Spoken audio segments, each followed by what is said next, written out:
Joining us now, though, is the ranking member of the House Intel Committee. That's Congressman Devin Nunes of California. Congressman, good to see you, sir. All these GOP investigators, starting with Ratcliffe and people like Lindsey Graham and people like yourself, you are saying that there are classified documents that will expose the misuse, the knowing misuse of the Steele dossier, especially as it relates to the FISA applications. Can you tell us more? Well, first I'll start with that we want all this information out. Let me say in kind of two tranches of what we're looking for. Number one, there's what we call information on Papadopoulos that we believe is exculpatory, that should have been out there, and let's set that aside. The other set is... Well, slow down. Where is that exculpatory evidence, and what might it be? So it rests at the FBI. We've been asking for it to be declassified. So that's really all I can say about it. It's just that it's exculpatory evidence that should be provided to the American public. On the FISA application, remember, you have Comey, who has called this a mosaic. So Comey's mosaic. Remember when we came out with our memo that brought forward the fact that they had used the Clinton paid-for dossier, the dirt, opposition research, and then they had leaked that to press outlets, and then they picked up those press reports and used it in the FISA application. Comey said, oh, no, it was a mosaic. There was so much more information there. Well, there is more information there that we think is equally as bad as using opposition research. Let me ask you this. Is it true, let's start with the first FISA application, that the bulk of information was the Steele dossier, bought and paid for by Hillary Clinton, full of Russian lies? Was that the bulk of the FISA application? Yeah, so it is the bulk. But remember, what we believe the rest of it is that fills out Comey's mosaic is actually the true definition of the insurance policy. So remember the talk of the insurance policy by Strzok and Page on the text messages? We believe that insurance policy is not just about investigating the Trump campaign. We believe it is to ensure that they were able to get the FISA warrant on Carter Page so that they could go in and look at all the emails in the campaign. So the Carter Page was just being used, his constitutional, it's no small deal, but they violated his constitutional rights to get a backdoor into all things Trump campaign. That would be the Trump transition, and that would be even the Trump presidency. Correct, sir? It's horrible what they have done to many Americans. But let me just say this about this, Sean. So we've been living for 3 years with the perverted fantasies of Glenn Simpson and the Clinton campaign talking about P-tapes and, supposedly, reporters were all over Europe looking for these P-tapes. I mean, this is really gross stuff. And you showed that clip of Biden out on the campaign trail. When you have Americans that are out there saying, I think that Vladimir is controlling President Trump, we can't live for six more years of this.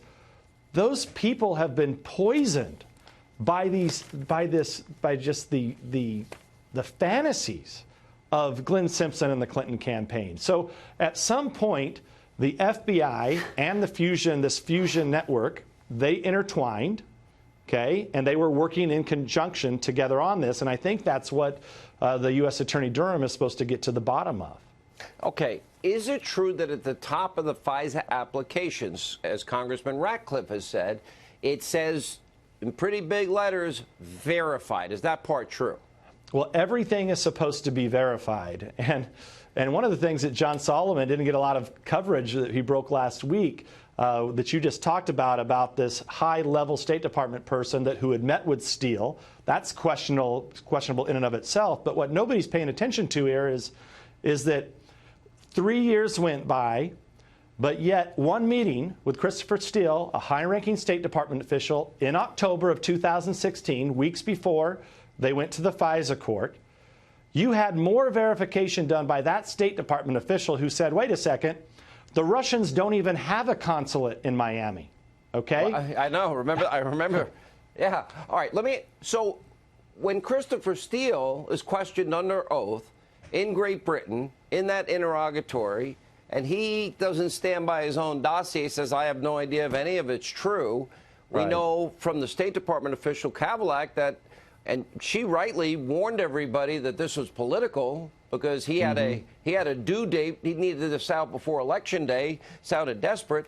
But doesn't that render that document unverifiable if he won't stand by it and he's not? And I don't know if any of it's true. 50-50 raw intelligence. So anybody that signed a FISA application was signing on to something that they couldn't possibly have verified. Correct? There's a whole lot of things that don't make sense about this, but one thing that we do know now for sure because of this revelation is that the FBI did in fact know that Christopher Steele was talking to people within the State Department.